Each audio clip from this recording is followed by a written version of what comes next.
शिव महापुराण तृतीय खंड अध्याय 3 देवताओं द्वारा हिमाचल को सती को कन्या रूप में प्राप्त करने हेतु युक्ति बनाना। ब्रह्मा जी ने कहा, हे नारद, जब हिमाचल विवाह करके अपने घर लौट गए उस समय उनके राज्य में बहुत आनंद मनाया गया। ब्राह्मणों की सेवा करके उन्हें दान दक्षिणा देकर बहुत प्रसन्न किया गया। तदुपरांत देवता तथा ऋषि मुनि आदि अपने मनोरथों की प्राप्ति के लिए हिमाचल के समीप पहुँचे। हिमाचल ने सबका स्वागत सत्कार करते हुए कहा, आज मेरा अहोभाग्य है जो आप सब ने यहाँ पधार कर मेरे घर को पवित्र किया है। अब आप मुझे अपना सेवक जानकर कोई आज्ञा दीजिए।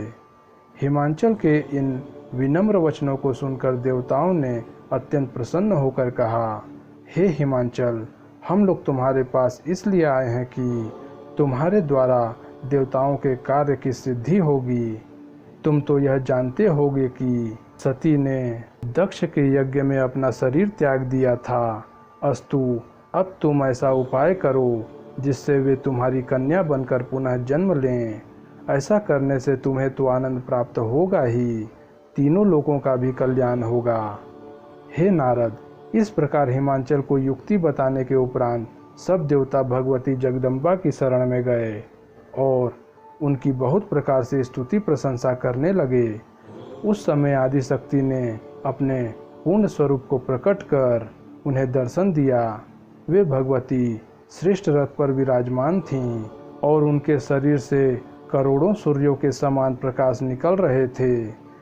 जब देवता उनके तेजस्वी स्वरूप के तेज को सहन करने में असमर्थ हुए, तब भगवती जगदम्बा ने कृपा करके उन्हें ऐसी शक्ति प्रदान की जिससे वे स्थिर रह सकें। अस्तु, भगवती महामाया के प्रकट होने पर देवता तथा ऋषि मुनियों ने हाथ जोड़कर उनकी प्रार्थना करते हुए यूं कहा, हे मातेश्वरी, आप सर्वश्रेष्ठ हैं। आपकी शरण में पहुँचे हुए जीव को कभी कोई दुख नहीं होता। हे जगदम्बे, अब हम आपकी शरण में आए हैं। अस्तु, आप हमारे मनोरथों को पूर्ण करें, अर्थात पृथ्वी पर दूसरा जन्म लेकर शिवरानी का पद ग्रहण करें, जिससे सब देवताओं का दुख दूर हो सके तथा ब्रह्मा एवं विष्णु को भी प्रसन्नता प्राप्त हो। इसके अतिरिक्त सनत कुमार जो भविष्यवाणी कर चुके हैं उसको पूर्ण करना भी आपका ही कार्य है। अस्तु, आप हमारी इस प्रार्थना को अवश्य स्वीकार करने की कृपा करें। हे नारद, देवताओं द्वारा की गई इस प्रार्थना को सुनकर भगवती जगदम्बा ने अत्यंत प्रसन्न होकर मधुर वाणी में कहा, हे देवताओं, हमारी अपनी भी यहाँ इच्छा थी। अब हम तुम्हारी प्रार्थना को स्वीकार कर अवश्य ही अवतार लेंगे। हिमाचल तथा मैना हमें प्राप्त करने के लिए तप कर रहे हैं। उनसे बड़ा भक्त अन्य कोई नहीं है, अतः उन्हीं के घर हम प्रकट होंगी। अब तुम सबको हमारे कथन पर विश्वास रखकर अपने अपने घर को जाओ। हम तुम्हारे दुख को अवश्य ही दूर करेंगे। और सुनो, हम तुम पर एक गुप्त रहस्य और प्रकट किए देते हैं। वह यह है कि शिव जी ने भी हमारे दोबारा अवतार लेने के लिए अनेक उपाय किए हैं।